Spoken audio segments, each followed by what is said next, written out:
Hello ધોરણ 12 ના બધા વિદ્યાર્થીઓ, સ્વાગત છે તમારું હર્ષ પારેખ શો. Most welcome. સૌથી મોટી અપડેટ અત્યારે આવી રહી છે. આજે 8 તારીખ છે, 8 મે 2024 ના રોજ ગાંધીનગરથી સૌથી મોટી અપડેટ તમારા માટે છે. તમે 12 કોમર્સમાં છો, 12 આર્ટ્સમાં છો કે 12 સાયન્સમાં છો, મોટી અપડેટ એ છે ચૂંટણી પૂરી થવાની જ રાહ હતી કે જેવી ચૂંટણી પૂરી થાય એટલે પરિણામ જાહેર હતું. કારણ કે પરિણામ પેપર ચેક થઈ ગયા હતા, બધી વાત પૂરી થઈ ગઈ. તો અત્યારે એવા ન્યૂઝ મળે છે, અખબારી યાદીની વાત છે, ગાંધીનગરથી પરિપત્ર છે કે તમારું પરિણામ ધોરણ આર્ટ્સ, ધોરણ 12 આર્ટ્સ, કોમર્સ કે સાયન્સ જે કોઈ પણ હોય એનું પરિણામ 9 મે 2024 ના રોજ ડિક્લેર થવાનું છે. જે GSEB.org છે એની વેબસાઇટ છે, એના ઉપરથી તમે જેવો સીટ નંબર નાખશો એટલે આવી જશે, અથવા વોટ્સઅપ નંબરથી પણ મંગાવી શકાય. એની આપણે ડિટેલ જોઈ લઈએ કે કઈ રીતે પરિણામ મેળવવાનું છે અને પરિણામ કઈ રીતે તમને તમારા સુધી પહોંચશે. જો તારીખ અહીં લખી છે તમારી સામે, 9 મે 2024 ના રોજ ધોરણ 12 નું રિઝલ્ટ, સાયન્સ, કોમર્સ, આર્ટ્સ, કોઈ પણ પરીક્ષા 12માંની જેણે પરીક્ષા આપી છે બધા માટે આ રિલેટેડ છે. બરાબર, ચલો જો એ તમને સ્પષ્ટ વંચાતું હશે. ગુજરાત માધ્યમિક અને આ ચોખ્ખું લખ્યું છે, ઉચ્ચતર માધ્યમિક શિક્ષણ બોર્ડ ગાંધીનગરની અખબારી યાદી છે.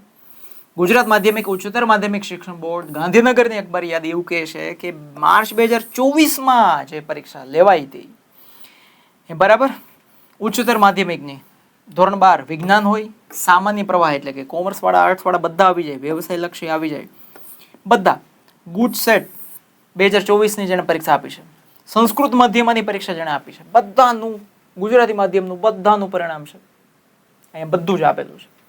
2024માં જે પરીક્ષા લેવાઈ તેમાં એનું પરિણામ વેબસાઇટ જે છે www.gseb.org આ વેબસાઇટ ઉપરથી સીધું રિઝલ્ટ તમને મળશે. એમાં તમે જેવી આ વેબસાઇટ ખોલશો એટલે તમને સીધું સીટ નંબર જ નાખવાનું કહેશે. જેવું સીટ નંબર નાખશો એટલે પરિણામ તમારા સામે. ક્યારથી? 9/5/2024 ના રોજ સવારે 9 કલાકથી જાહેર કરવામાં આવશે. 9 વાગ્યાનો ટાઈમ આપે, પણ એ પહેલાય કદાચ મુકાઈ જતું હોય છે, પણ 9 વાગ્યાનો ફાઇનલ ટાઈમ હોય. બરાબર, ઘણા લોકો તો રાતે 12-1 વાગ્યા પછી જોઈ લેતા હોય છે, મુકાઈ ગયું હોય તો, બાકી તો સવારે 5-6 વાગ્યા પછી નક્કી ના હોય. બરાબર, કઈ રીતે વિદ્યાર્થીઓ એનું પરિણામ પરીક્ષાનો બેઠક નંબર એટલે કે સીટ નંબર એન્ટર કરશે એટલે સીધે જ સીધું એનું પરિણામ જોઈ શકશે. અથવા વોટ્સઅપ નંબર છે 6357300971, આના ઉપર જો તમે વોટ્સઅપ કરશો, શું વોટ્સઅપ કરવાનું? Hi, hello, how are you, good morning એમ નહીં, તમારો સીટ નંબર તમારે વોટ્સઅપ કરવાનો આ નંબર ઉપર, એટલે સીધે સીધું વોટ્સઅપની અંદર એ લોકો તમને તમારું રિઝલ્ટ મોકલી દેશે.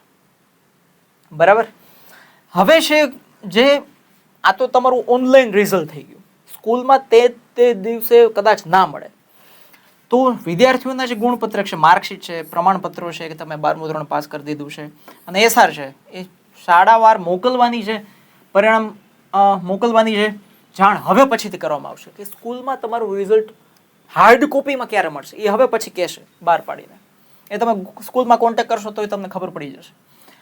હવે પરીક્ષા બાદ ગુણ ચકાસણી એટલે કે માર્ક જે ચેક કરવાના હોય, દફતર ચકાસણી, નામમાં સુધારા હોય, ગુણમાં મતલબ જે તમને માર્ક મળ્યા હોય વધારે ઓછા હોય, વધારે હોય તો કોઈ ના જ ન પાડે, ઓછા હોય, પરીક્ષામાં પુનઃ ઉપસ્થિત થવા માટેની બધી જે હવે પછીની જે કંઈ પણ સૂચનાઓ છે એ બધી સૂચનાઓ આના પછીના પરિપત્રમાં આવશે. બરાબર, અને ગુણપત્રક પ્રમાણપત્ર સાથે શાળાઓને મોકલી આપવામાં આવશે, જેની શાળાઓના આચાર્યશ્રી, વાલીઓ, વિદ્યાર્થીઓ અને તમામ સંબંધીઓએ નોંધ લેવી. જે આને લાગતા વળગતા હોય બધા સંબંધીઓ તો હોય, નોંધ લેવી. મતલબ મેઇન વસ્તુ શું છે, 9 તારીખે સવારે એટલે કે આજે બુધવાર છે, ગુરુવારે સવારે 9 વાગ્યાથી તમારું રિઝલ્ટ ડિક્લેર થઈ જશે. અને GSEB.org અથવા તો આ નંબર ઉપર વોટ્સઅપ તમે સીટ નંબર કરશો તો બંને જગ્યાએથી તમારું રિઝલ્ટ તમને મળી જશે. તમારું રિઝલ્ટ સારું આવે, કોઈ પણ જાતના ફેરફાર વગર આવે, જેવું છે એવું આવે, વધીને આવે, ઘટીને તો ના જ આવે એવી ભગવાનના ચરણમાં પ્રાર્થના. તમને બધાને કોંગ્રેચ્યુલેશન્સ, ઓલ ધ બેસ્ટ. અને ખાસ ઇંગ્લિશની જે સ્પોકન ઇંગ્લિશની બેચ છે હર્ષ પારેખ એપ્લિકેશનની અંદર મસ્ત મજાની ચાલી રહી છે. તમને ભવિષ્યમાં ક્યારે પણ એવું લાગે કે 0થી લઈને ટોપ સુધી મારે ઇંગ્લિશ શીખવું છે તો મોસ્ટ વેલકમ, મારો ગમે ત્યારે કોન્ટેક્ટ કરી શકો છો, ફોન નંબર આપેલો જ છે. જય હિન્દ, જય ભારત, વંદે માતરમ.